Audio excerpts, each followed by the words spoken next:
Hi, and welcome to Broker Tools, where we unpack the tools, systems, and strategies that help brokers optimize the way they work.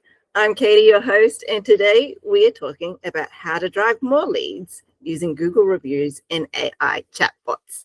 Joining us for this conversation is Jarryd from Boulder Digital. If you have been keen to maximize your online local presence on Google and streamline the way clients engage with your business without picking up the phone, then this episode is for you. Jarryd, welcome to the pod.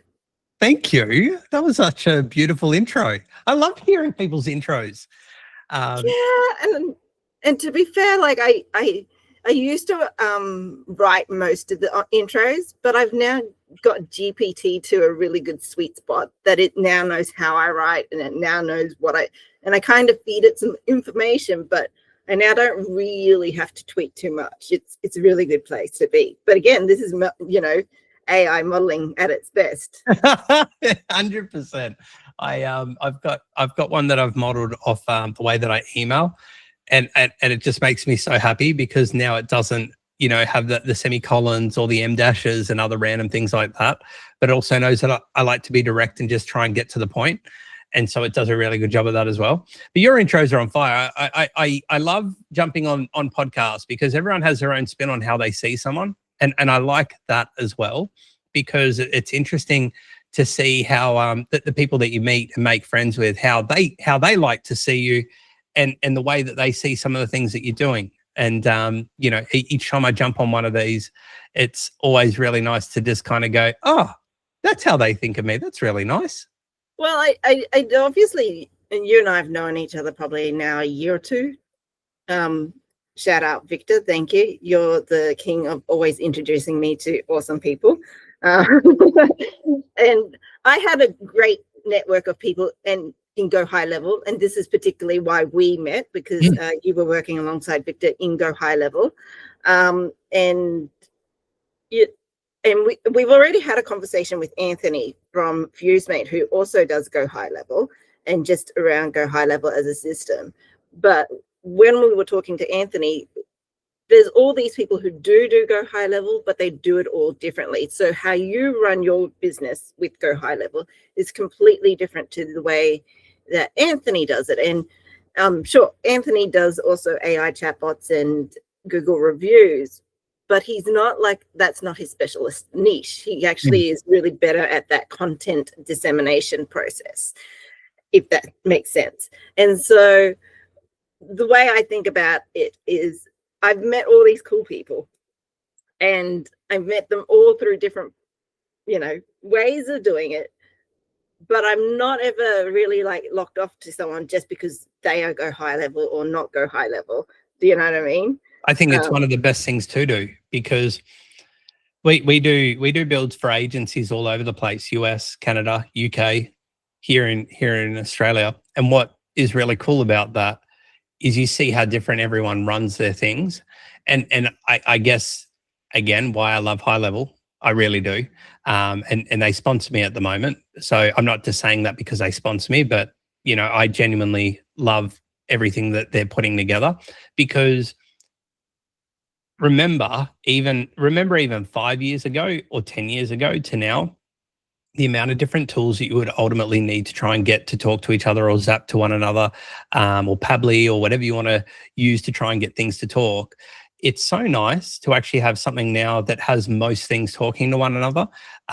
Incredible for coaches, because, those that wanted a school community, or they wanted a membership area, or they wanted a few landing pages, it's their oasis. They've got everything at their hands.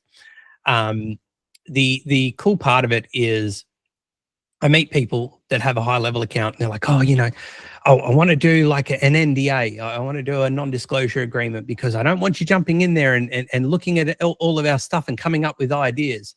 And I can tell you right now, there is no one where I've gone into their account going, oh my gosh, I have to steal this, because there's a lot of similarities to what everyone's doing. It's just that the problem that they solve, or the industry they serve, is different. And that's it. So High Level, you should be able to talk to a lot of different people, because a lot of them are amazing and have different experiences or marketing experience, but they lean, like you said, into certain things that they do really well. I run with another couple of admins the Go High Level Aussie Mastermind group, and every week when we catch up on Wednesdays, the information that just pours out of people openly about topics, all of us have our own way of how we see it or do things with it, but we're all using the same tool. But what I love is we're all using the same tool. Then you've got people like Vit, and Vit's super detailed. So he'll do like an 1,800 page SOP documentation to do something. Like he goes all in on it and really breaks it down into really micro detail. Then you got someone like me that's like, we just need to do the things that it needs to do to get it done. And so I document things, but not to that level. But it's same, but different. Everyone has their own spin.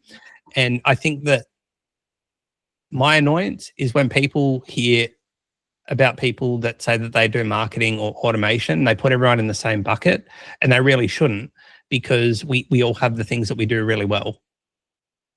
Yeah, completely. And this is why,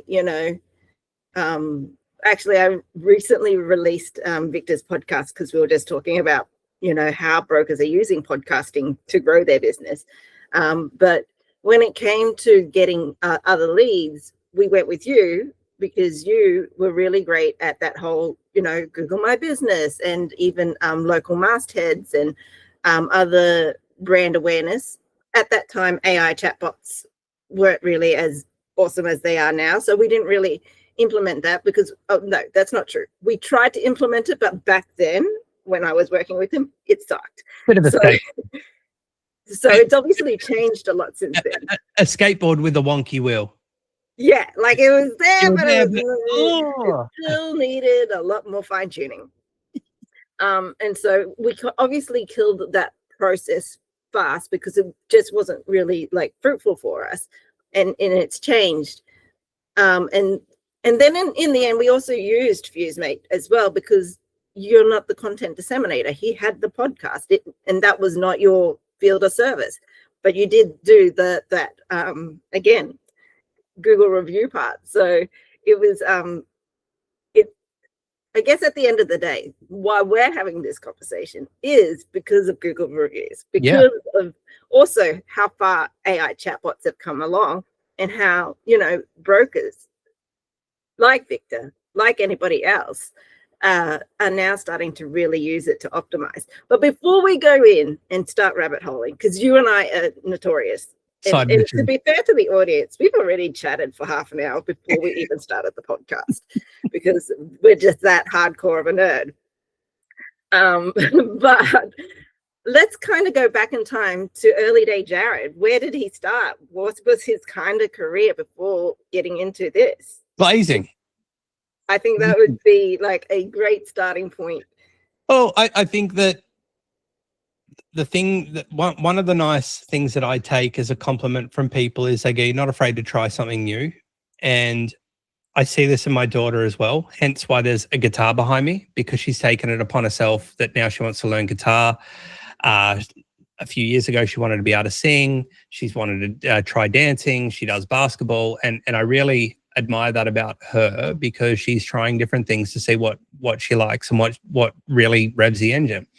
And I've been very similar over the years, where I did glazing coming out of school. I really didn't enjoy it, but it was kind of like when you're young and naive and people are good communicators, you find that you follow the suggestions or the accolades that they feed you of what you're doing.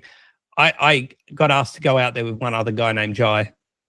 We went, we had a 2-week trial or a 1-week trial to go out and just check it out, even though we didn't want to do it. Both said we wanted to be builders. And it's interesting, at the end of each day, we'd catch up and be like, "Oh, what do you think?" "Oh, I don't know. What do you think?" "Oh, yeah, I guess it's all right." And then that was the whole thing every day. And there was no excitement. There was no wow. And then come the Friday, they're like, "You guys are fantastic. We'd love to have you as apprentices, give you what is it? Security with the job for the next 4 years, blah, blah, blah, blah, blah." And it kind of like, okay. And then you sign the paperwork and then you're in. You didn't really give it much thought. And I was like that for a few years going through it. And then there was one stage where I just become really good at that time of the thing that they had me doing. And so I was just really good at that. And then I found that when I was really good at it, I really enjoyed it. I really enjoyed it. It gave me a lot of passion. But then the thing that stopped the passion was it had a roof on how much I could earn. And that was nothing to do with where I was working. Awesome people to work for. Wasn't that? It's just you can't keep making your way up that chain. Eventually there's a limit where they go, this is as much as we pay. Even if we love what you're doing, this is the limit. And I just wasn't satisfied with that. And so I started finding other ways to make that work. We then, I'd put on a heap of size going to the gym. So then I went, I'll just do topless butlering. So then we opened up a business doing topless butlering. That then grew to 6 guys and 1 girl covering Tassie. We ran that. And, you know, that's kind of the journey that got me into business, and then looking at that opportunity of what could I be doing that makes impact and is bold in what I'm doing. I had a background with my granddad for many, many years. So my mother, unfortunately, has got mental health conditions and things like that going on. So from 7 to 14, I lived with my grandparents full time, purely because she just didn't want me in the house, to put it bluntly. But that was just the way it was played out. But it gave me incredible life skills by being with my grandparents, because they came over from Cyprus and also from England and had nothing when they came over here. And they created a life by having takeaway stores, apartments, antique shops, all kinds of stuff. And when I was with them, it was non-negotiable. Every Saturday you were working. I got paid $5. I got to go to a roller skating ring that my granddad would pay for. And that was like my break in the middle of the day. But it was his work ethics that I absolutely know gave me that drive to have the same work ethics. So I can start early in the morning and I can finish early in the morning again, because I just get so passionate and driven now by the things that light me up, especially in the marketing space. I genuinely love helping people. And I went to go down the life coaching space because I felt like that was a deeper connection. Then I went into sales training because I felt like that needed to be a deeper connection. And then a couple of years back, Johan reached out to me, called me out of the blue. He's someone that is a partner and then also a referral partner. And he's like, yo, I'm like, hey. He's like, what are you up to? I'm like, well, getting ready for Christmas. He's like, dude, you do that sales coaching, right? I'm like, yep. He's like, but your background's marketing, right? I'm like, yep. He goes, so why the fuck aren't you doing that? And he jumped off the phone. He's like, see ya. And then that thought sat with me for weeks over that Christmas period. And I was like, why am I not doing that? Why am I not doing that? Why am I not doing that? And I now know it was because I felt that I was getting a deeper connection and outcome for people by working with them with the sales coaching, but didn't realize that when people are trying to run a business and they feel confused or they feel overwhelmed with tech or don't understand the intricacies of marketing, that's what you're helping with. And that has a big play when 3 months later, they actually go, you know what, I just wanted to say I'm so grateful that we were able to connect and you've helped me so much. And thank you for this or this or this. That's that piece that gives me fulfillment. Breaking, when you're a glazier and people have a broken window, they're not excited to see you at all. In fact, they're more annoyed that you're there because you're fixing something that has been, most cases, broken by accident, and now they're having to fork out money to fix it. So they're not happy to see you. You know, it doesn't really feel fulfilling. Whereas the marketing definitely lights me up. And I guess it you know, I think when it comes to marketing, some people don't even know that that's their skill. Like, as in, what is marketing? Like, what people go, oh, I need marketing, and then they might need sales, but they really go hand in hand. They are two separate jobs, but they are like, as in, if you don't do one well, the other suffers either way. And the big thing is that everyone needs to remember that you can perfect things and have all these things running really awesome as far as foundations for your business, but without the sales, the business fails. And that is just a genuine outcome. So the key for me, the key thing to always be focusing on is what's the thing that's producing sales? Is it me? Is it the team? Are we running anything effectively that's at least helping us to have a conversation with someone to see if we can help them to then turn it into a sale? But you need to start with that. It's scrappy, especially for startups. It's scrappy because you're more or less trying to survive at that point. Yeah. And we've all been in that position, unless you're fortunate and you've come from some funding and things like that. In most cases, a lot of people have to start really scrappy and do what they can and overcommit to stuff because they're like, at this point, Katie, I just need you. Like, I need you to pay me money. So yes, I'm going to take your money and I'm going to give you that thing. And I'm also going to give you this, this, and this because I need you right now. Yeah, we've all had that project that you're like, I got scraps for it and I not over delivered, but you like over delivered. Yep. To the point of what I love. Well, somebody calls it scope creeping. We call it absolutely creepy. Is creepy. And I don't even appreciate that when you go above and beyond. Yeah, I've hit a nerve on you. I know. I'm like, I can go down rabbit holes, but I guess the difference between you and I is that we're in the consulting business. So you sell sales and marketing services, and I sell CRM design and system automations, those types of things. And so they don't necessarily have a set product. You have to design and make an offer that someone will want to buy. But the gift of being a broker is that you've already got ready-made products, ready-made to buy opportunities, but finding the right leads to come through is its own game. And finding the right niche who would want to, because you've got your product, you've got your service, you've got the basics of everything that you need to do at a normal broker level. I'm just calling it just brokering because we're going to exclude the entrepreneurial brokers who need to design a new course or offer a side business.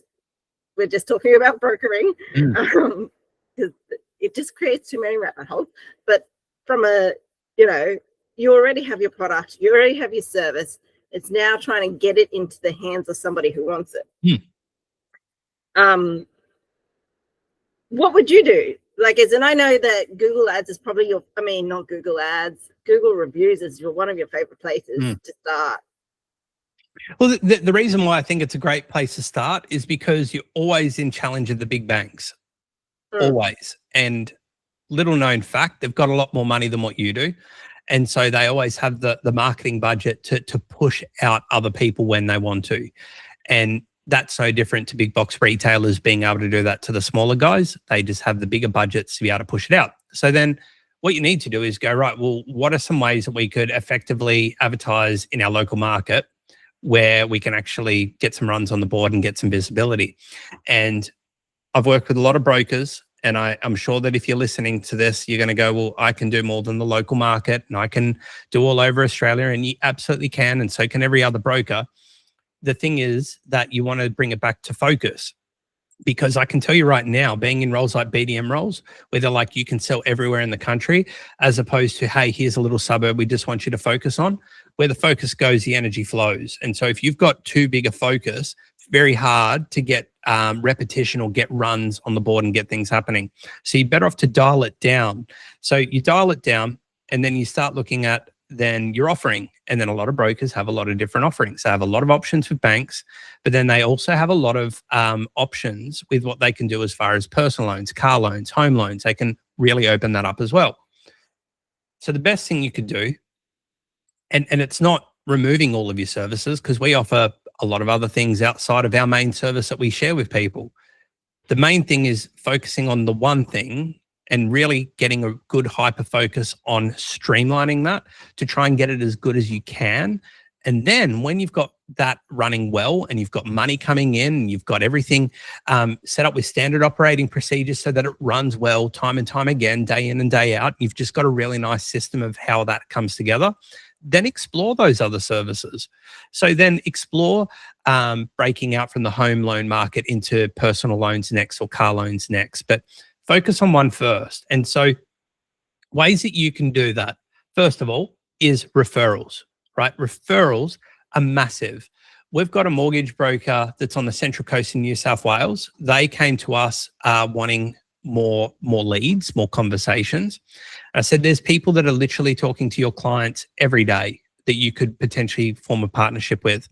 So what we did is we set her up with our AI leads tool. We set up 5 emails over 10 days to then communicate a special offer to those people and a request to become a joint venture together, become a partner.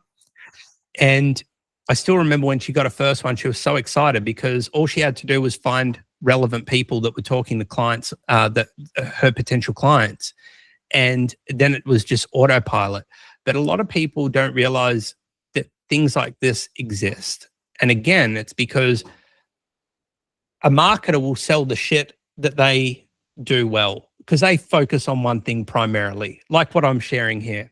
But ultimately, the other side of this is you need to have an open mind to then look at other things, because the first objection I get when I mention this, Kate, is, I don't want to be a spammer and I don't want to send out emails to people. It feels icky. And it absolutely can be the ickiest thing on the planet. It really can be gross if you do it like that. When you're coming from a genuine connection, it's completely different. We're reaching out to skip-in businesses right now in Victoria, and our angle is showing them why they would want to talk to us, because we're getting such good results with a couple of skip-in businesses already. We're just showing them how we want to replicate that. It's like, hey, here's 2 markets where we're doing this really well. This is what we're doing. If you're interested, I've just recorded a quick Loom video. Let me know if that's something you're interested in. We'll also waive the setup fee purely because we've come to you direct and we're not running ads to find you. If that's interesting, let me know, right? And then we've got people that are coming back to us. We then have people that are coming back to us with interest. We have people coming back to us and they're saying, we're already doing something like this. There is no one doing what we're doing right now in the GPP space that I know of. And when you then tell me you've got someone internally doing it, I know I can call it out, but there's a way to do that.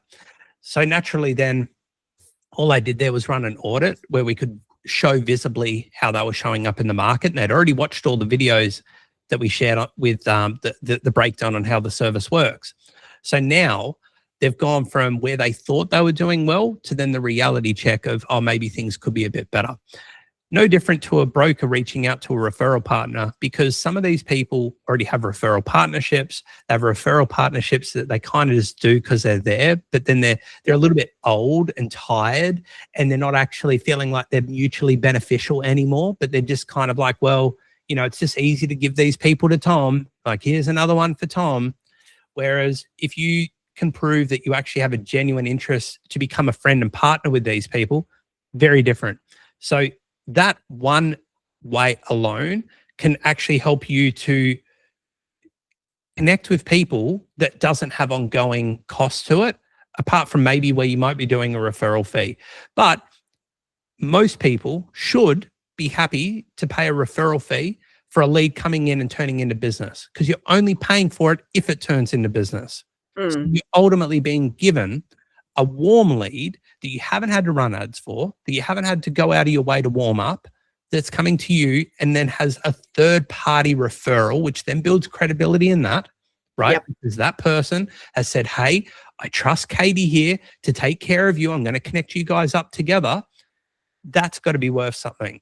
And so really most people do between 10 to 20% in a referral. If someone gets paid to refer people, I promise you it is so much different the way that they work to find business for you, as opposed to when you're just doing it out of the good of your heart. And I have no issue with paying people referrals. I've got one guy that refers 6 figures worth of work to us a year, right? And he wants nothing for it because he just knows that we do a good job.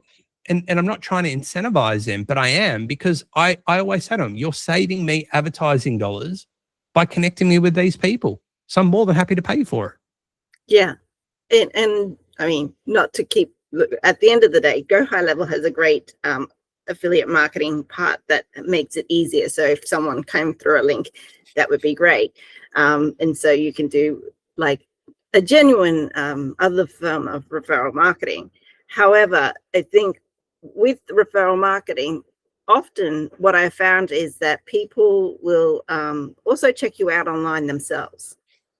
So they will go, oh, okay, you've referred me this person, then I'm going to go online and confirm you are whoever you say you are. And then they might look at your website, but as you and I have really, I guess, noticed, that Google My Business is also becoming one of those big key parts of that process. People read reviews because they ultimately want to know, again, third-party data, what people really think of that business, right? Because it's another thing that's less controlled by business. It's controlled by the people that are going out of their way to jump on there and leave a review. And that plays a large part in building credibility, but it also right now plays a large part in visibility. So as an example to that, we're in Melbourne. I went to the Used, which is what that cool drumhead is in the background. And I was sick as a dog last year. When we went up there, I got really sick. And I just wanted to literally enjoy a palmy. But to start off with, I looked up pubs near me. And I got a range of pubs, but they weren't really near me. And I thought, oh man, this is going to be a hike or an Uber to get round to these. But then what I did is I knew I wanted the palmy, right? So I went palmy near me. What it did is it didn't pull up the pub then. It pulled up the pub because of people's reviews where they mentioned how good the palmy was. So notice the keyword in that review also plays a significant part, not just the reviews. So since June last year, we've got a data scientist that jumps in and checks out everything online and then works out what's important to Google with the Google Maps. And right now the order is Google reviews, right? The keywords in those reviews, the frequency of how often you get those reviews, how often do you post, and then how often you're actually uploading a new image to your GPP. That's the order of how it works. Most people have got reviews, they've got 100, 200, and they stop, because back in the old days, that was how you could do it. I'll build my credibility. I'll get a few hundred reviews. Now I don't have to focus on it because I've completed that marketing thing that I had to do for my business. But then they no longer put the effort into their Google reviews, and then that's where they start to drop. So sometimes you don't actually have to have more reviews than everyone else. Originally, people thought that. But if you've got regular reviews coming in, that weighs not just the amount of reviews that you got from 10 years ago and never put in your efforts ever again. So you want to try and get reviews from people, but then you want to try and get keywords in there. So personal loan, home loan, car loan, refinance, mortgage broker, all of those keywords that are relevant, and some would be more relevant than others. Some of these brokers that are listening to this won't have some of these services, but focusing on your service keywords, because ultimately that's where you want the visibility. Then they write their review, have those keywords in it. So just like then when old mate's sick and trying to find a palmy, it's not just the business showing up, it's the business showing up from the reviews that are actually feeding that information into it as well. Okay. The other thing then is now AEOs come out, answer engine optimization. So you've got Google AI and Perplexity and things like that, ChatGPT. When you're looking at information, it needs to get it from somewhere. Originally at one point, they were pulling information from the questions and answers tab inside the Google Business Profile. Now, you still have one, but it's not visible anymore. So what we did is we created a widget so that we can actually put questions and answers directly onto the business's website, because we know that the AI is still pulling that, right? We've got an appliance repair business that's based up on the mainland, and they literally told me that they had someone search for them on GPT, and that's how they found them, by asking a question that was relevant to the Q&A section on their website, and then they ended up buying a white good from them. Oh. Right? So that just shows you how feeding that information works. But if we didn't pivot to suit the new model of them removing the Q&A then and not putting that there, that wouldn't have created the process for the algorithm or the search engines to pick that up to actually then provide it back to people. So there's a lot of this at the moment, even Google at the moment. If you look at Google results and I look at Google results, there's reports this week that people are saying it looks different for some to others. And again, this is because Google is now making a shift in what it's trying to experiment with A/B testing. It's marketing. So it's now trying to work out what it thinks it should be doing, where it should be pulling the information from. But one of the core things it's still pulling information from is your Google business profile, right? So you need to make sure that it's relevant, that the hours are up to date, that you're posting regularly, that you have special offers on there, that you've actually got all your services highlighted.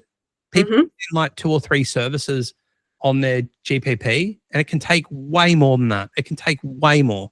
So actually filling out each of those individual areas will help you to actually get all of that reach and increase your visibility, so that way you don't need to be standing in your business to be found on Google. You should be able to be within 2 hours of traveling around your location and then being fully visible for keywords with your Google business profile. Yes. And as you were going through this, it made me really realize that Google, while it's a finical place to be, it is sometimes your best referral partner. Massively. And as long you've given your referral partner enough information, aka the question and answers, good reviews, they're going to continually refer you clients. Correct. It's the same as posting on your Google business profile. Who does that? Most people don't. Some people don't even know that that's an option on their Google business profile. And this is why, Katie, we get some crazy ass results for people, because we enter their market and no one gives a shit about their Google business profile. We add our tech into it and it just lights up, right? And I mean lights up. We had a transport business right in the CBD of Sydney, like right at the harbour there.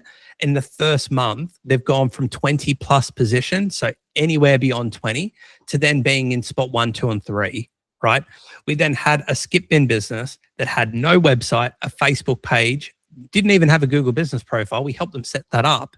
We put the tech on, and within the first 14 days, they ranked for 8 out of 10 of their keywords in spot 1, 2, or 3. That person then had someone order a skip bin. They then ordered 5 more skip bins, pretty much covered what he was paying us to use it for the entire year. Yeah, and I guess this is where that whole CRO, or conversion rate optimization, really matters in the process, because a lot of people think, oh, this is time consuming and this is so much work, and then like if you're trying to do it as yourself as a broker, because some, like, cost of investment is a big hurdle, especially in the world of AI and marketing. Managing just your profile by yourself can have phenomenal amounts of results without over investing. That, I think, is what you're really saying. Yeah, and the other part with doing your content, like social media content and things like that, we've had times where our clients are like, oh, it feels like it's just got a lot of keywords in it. It's like, well, keep in mind, we're trying to do 2 things here when we're creating content. We're creating content for people to visibly see. We're also creating content for machines, because it's machine learning as well, right? So it's not just Google AI that we're doing the machine learning for. If we're posting it on Facebook, well, guess what? There's Metalama on there. That will then pull that information when it's trying to look online in that local search. So we're trying to train all of those AEO engines that ultimately are not part of Google, but can be affected with Google. That's how we find that we do this. And you can do all of this stuff yourself. You absolutely can do all this yourself. But you've got to be prepared to post multiple times throughout the week, to be able to do your questions and answers, to be able to convince someone to write reviews with keywords in it, to then reply with keywords in it, to then be able to upload images. But before you upload the images, put the keywords into the old image of the tags in the back of the image before it's uploaded. That takes a lot of time to try and get all that right. Or you work with someone at a fraction of that price, and then you can actually have that all done for you. And the only thing that you need to do then is provide images and ask people for reviews. But then you've got a system that can handle all of that for you. Because anything that we try to do with people, and you're very much the same, right? When we're talking about CRMs and automation, it's not to add more to their plate, it's to actually take things off their plate. And that's what ultimately we're selling. We're selling time and money is what we're ultimately selling. There's freedom as well. They're typically the three levers, but normally saving them time and money. So they're saving time by not having to do it themselves, but then they're making money because they're getting the visibility from being seen online, right? And then for them, they go, okay, I can warrant the investment for this because I'm getting it back. That being said, we have hospo businesses that ask to work with us, and sometimes I knock them back, and it's nothing other than the ROI, because I don't want to set people up to do that when they're selling coffee and making like $1, $2 off a cup of coffee. That's a lot of coffee you've got to sell to use some of these solutions, right? Whereas email marketing could be very good for them because they could reach out to start being a bit more corporate and reach out to businesses around them. Whereas when you're talking about brokering, there's better margins. So that means that they aren't like, oh, I need at least 9 jobs to cover this investment.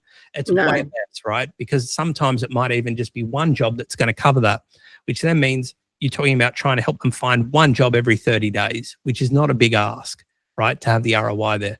So that's what we look at as well, is just making sure that it makes sense, which is why we tend to work with people that are more service-based rather than people that are selling, low-priced items.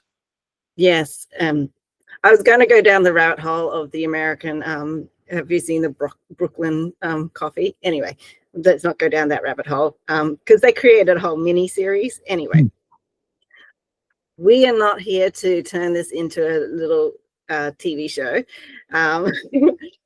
Coming back to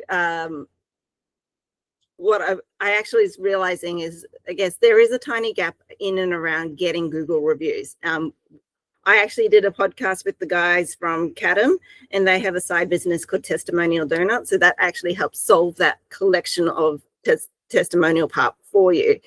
And so this is where systems and processes really, really actually shine, because marketing is, at the end of the day, a whole funnel of actions working towards systemizing, streamlining, and so that you can do this on a rinse and repeat. So sure, you've gone out and got a referral partner.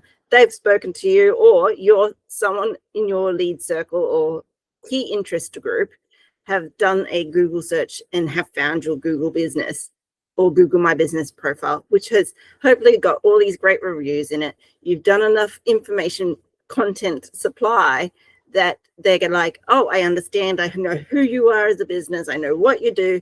I'm now interested in contacting you. Where would you take people along this journey? Because this is, I think, is the fun part with AI chatbots. Well, I think that the interesting part of this is it goes back to what we were saying about when you're advertising, what happens after the ads, right? So the Google business profile is almost like the running ad. Like the ad worked, they read the reviews, they like what they're about. They're now going to the next step, which is clicking the button to, if they click to call, great, you've got someone that's potentially a lead. But if they've clicked to go to the website, we still don't have details yet. Like we're getting them closer, but we haven't got it there yet. So some ways of doing this is then lead magnets. I did a video on this to upload to YouTube because, again, I've automated a process through High Level where people can DM a text message, send a keyword to a text message, or they can DM it through Facebook or Instagram. It goes through an automated process, collects a name, collects an email address, and then it sends out the lead magnet. And the lead magnet's more or less a checklist for AI and automation, right? A broker business could do the exact same things. We've done this with a broker before, where we made a lead magnet, which was the 7 mistakes when refinancing a home, as an example. You can then go on GPT or an AI tool and get it to make a cool 3D mock of the cover. You can then go into Canva and make the document. Like there's templates that sort of do what you'll need it to do. We've got templates that we give away to people so that they can literally go through and just make one within a few minutes, especially with GPT, because you can get the words in there and then reword it to be your own. but then you've got a document that then lives and breathes through your social media channels, but also on your website, which is another additional marketing touch point, like you were suggesting a few minutes ago, where you can actually warm those people up and build trust in you, the company, and the product by them downloading it. In the end of the lead magnet, you might have the next call to action, which might be to check out the YouTube channel where we're breaking down these things, or it might be, hey, book in this time slot to get this free loan report, whatever the case may be, right? You can choose a call to action, but ultimately what you're doing is you're trying to get them to absorb time with you in market so that when they're ready to take the next step, that they're then moving forward. Real estate agents, not many do this, but real estate agents and mortgage brokers could literally open up a membership area and actually make mini programs on how to do this stuff. Like little clips, like 30, some could be as small as 30 seconds to 3 minutes long. It's like, in this one, I'm going to show you how you can look at saving money for your home deposit. And it might be, right, first thing we're going to do is we're going to download all of our statements. And then we're going to look for the common things that are reoccurring, things that are coming out of the bank, yada, yada, yada. What we see here are these.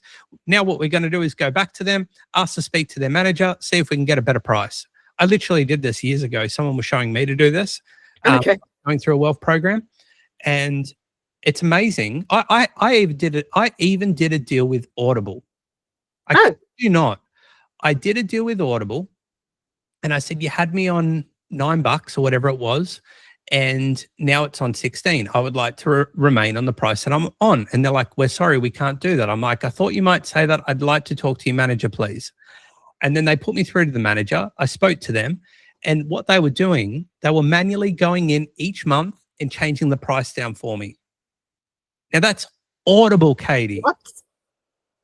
You just made me remember this just because we're talking about money and finance. But that was the coolest shit ever. I should make a video on this. But nothing like negotiating.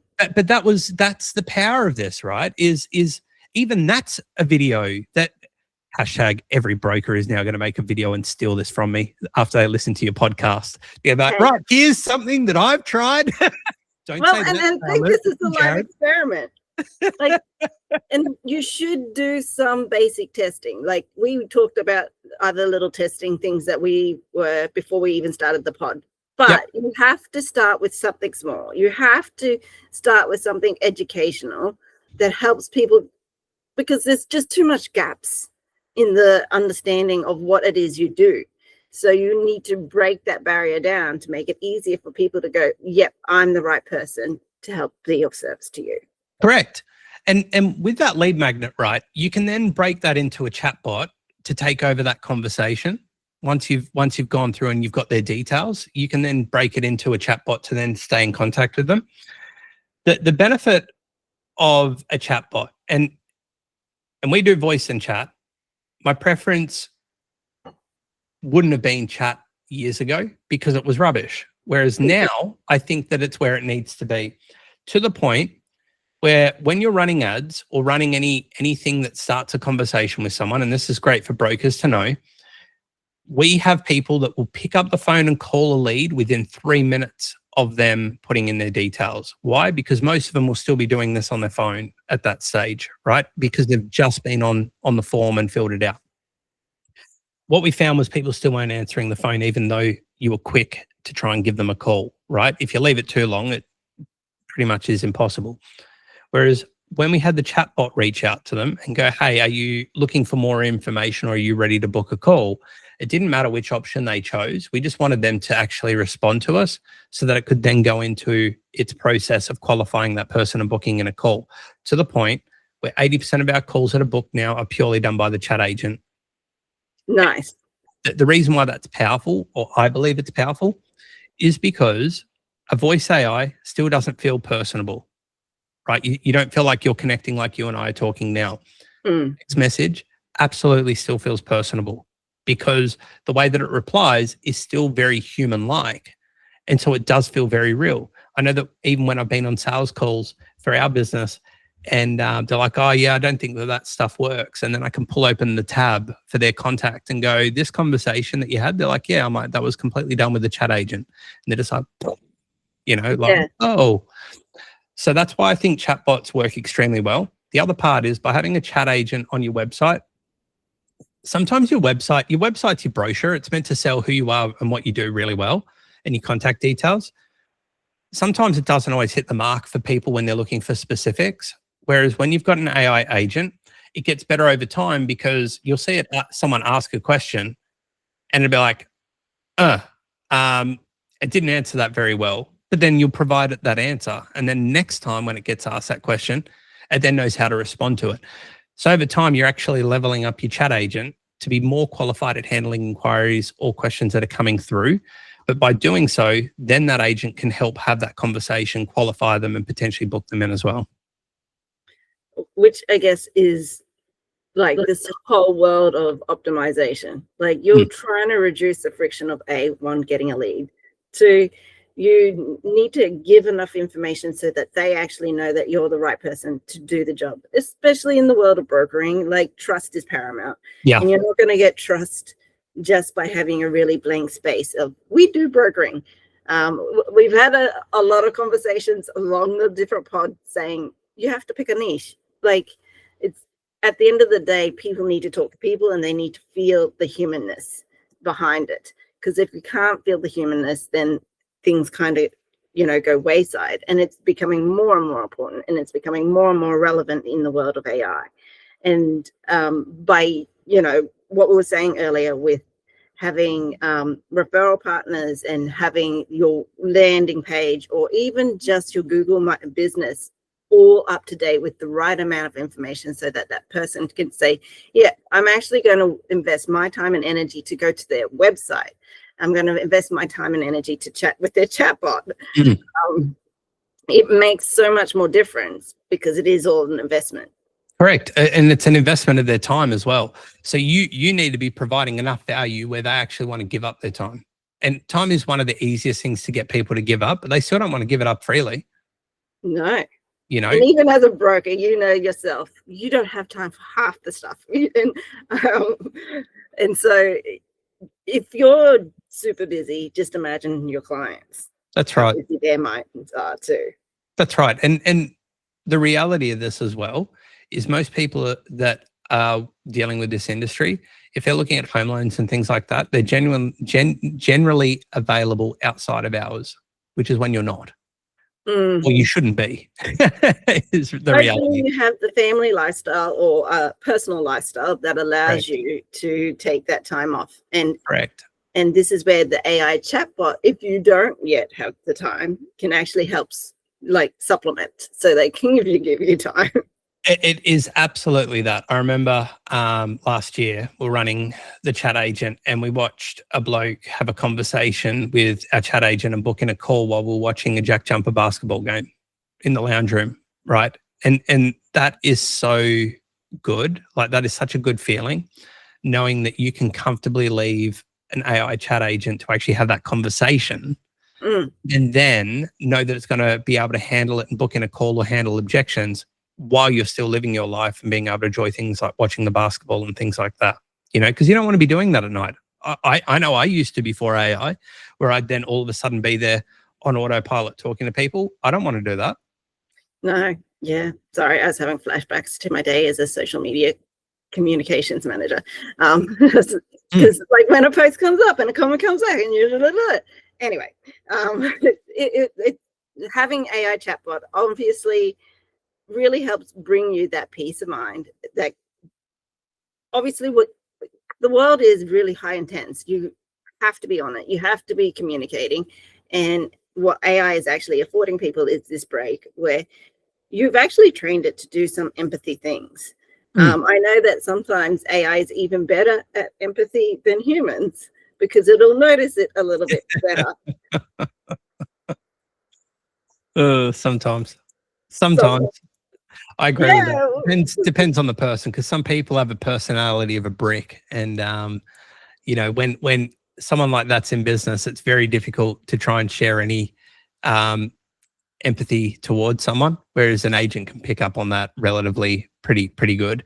They can also pick up when people are pissed off and know when to shut up, which is another important thing as well, because it still comes with challenges where people don't want to talk to a chat agent. You know what I mean? They still want to be able to talk to a person.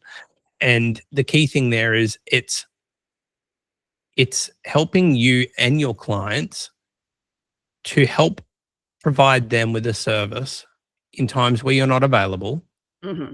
right? Because you're not always available. It doesn't matter what industry you're in. You could be a roofer stuck on a roof, and you're dropping down a piece of roofing iron. You're not going to be available for people while that's happening.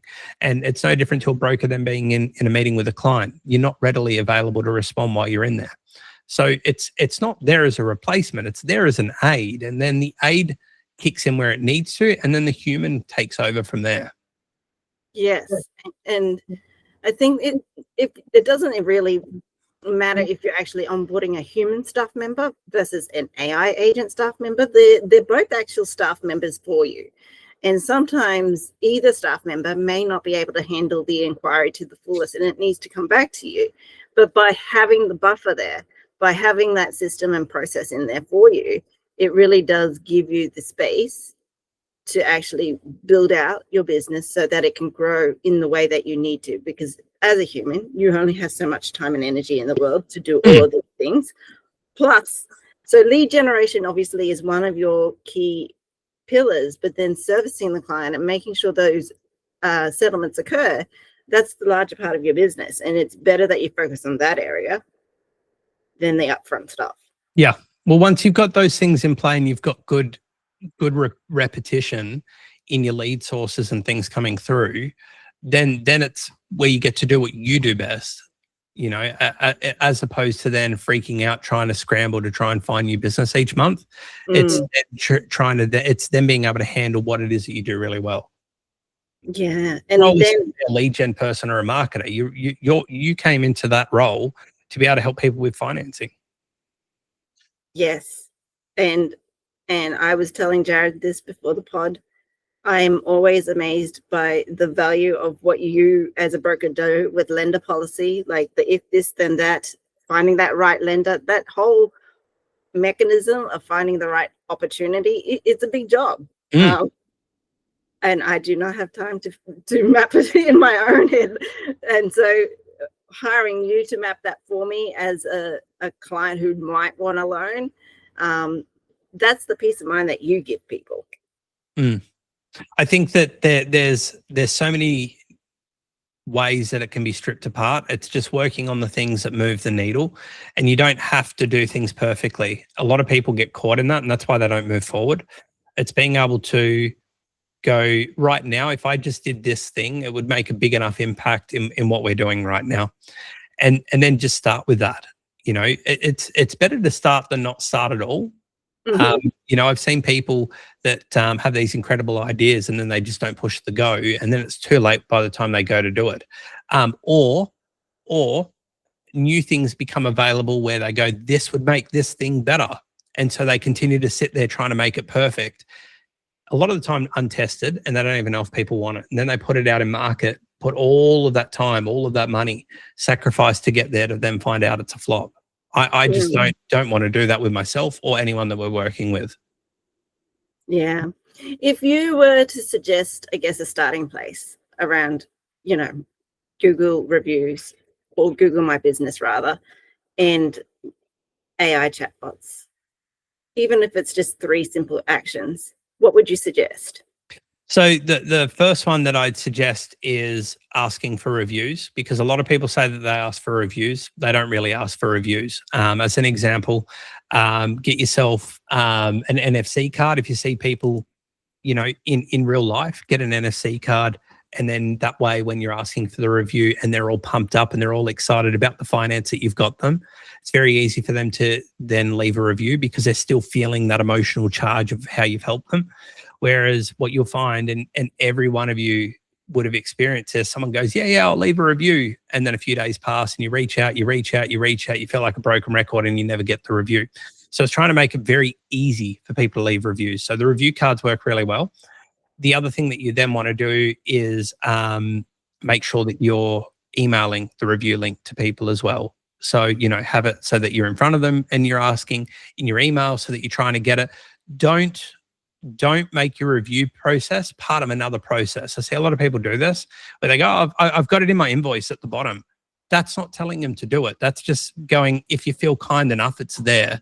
Whereas when your communication is directly asking for the Google review, it's very different. The other part of that is, ultimately, if you're in front of those people, you can ask them to leave keywords within those reviews, the ones that you're working on. It's not always the case. So, if you need to find someone to help you with that, use a partner that does use that kind of technology to help you utilize AI and also utilize writing testimony reviews that are similar to it. And then you've got one of the biggest shifts there. The next thing you can do is you can watch a YouTube video and go, how do I optimize my Google business profile, and sit in there and try and do all that yourself, just knowing that you've done the core part of optimizing it. There's then the care that comes after it. But those two things would be enough for you to start to see some improvements. When it comes to the chat agent, don't go with something cheap. Don't go with a $15 option that you might be seeing getting around online. We've had plenty of people come to us and change over to our service because they realize that those things don't work. So find someone that sees what you're trying to do, but don't try and over deliver on it. Don't try and make the chat agent perfect. It's there to be used as an additional tool to build credibility, to build trust, and then to ultimately get that person feeling comfortable to do the next thing. And ultimately, that's picking up the phone or that's filling out a contact form. Simple things. Simple things. And when it comes to, I guess, the chat agent, if you happen to have Go High Level or others, I'm thinking HubSpot even has it too. They've already got it inbuilt, so you don't need to. So you just obviously know what kind of software you already have, because some of it already comes inbuilt. If not, Jarryd, this is where you really come in and probably can guide people. If they wanted to reach out to you, where do they go? What do they do? Yeah, well, I think that there's doing it yourself, but you can give me a pair of scissors. It doesn't make me a barber. And I certainly don't try and do my own loans or anything like that. I go to someone that I've used, that I met through, I believe, through a referral. And then I still use them to this day. So I think that the key thing there is, you can do the Google business profile stuff and get some of that off the ground relatively easy. A chat agent does require someone to be there, or someone with a team that can keep an eye on it and stop it from going a little bit AWOL, because ours still occasionally goes AWOL. And we're pretty sophisticated with how we've built that one out, but it still has its moments where it might repeat a reply and then they go, yes, proceed. And then it'll say the same thing again over and over and over. We don't want the chat agent. Yeah. Like AI is just not perfect yet. It has moments where it still has hiccups. There might be down maintenance being done with GPT. You've got to switch it to another provider, all these other things. But if people wanted to reach out to us, it's Bolder Digital, BOLDER, not with a U, as people might often think. But you can absolutely go there. We've also got all of our social channels. We're pumping stuff out on those. We've also got Google reviews, so you can check out some of them yourself.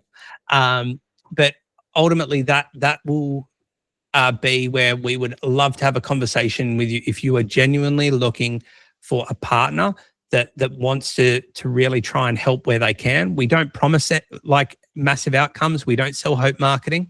We look at doing logical things that provide logical results, because there's too many people selling hope marketing to make you feel good, and then 6 months later your bank account's empty and you're upset with the person you're working with. We're not like that. And so if you're someone that wants that help, we would love to have that conversation with you. I would love to have that conversation with you. But I think that you are doing a great job and you're doing the best that you can.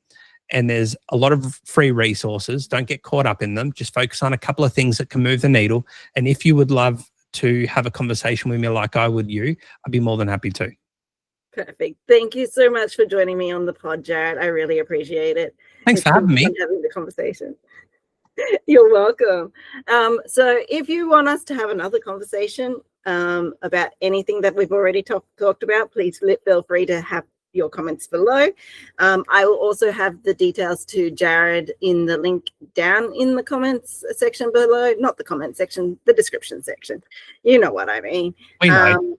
Yeah, do the things, and we will come back to you. Thank you again, Jarryd. I really appreciate you. Likewise, I appreciate you. See you guys. Bye.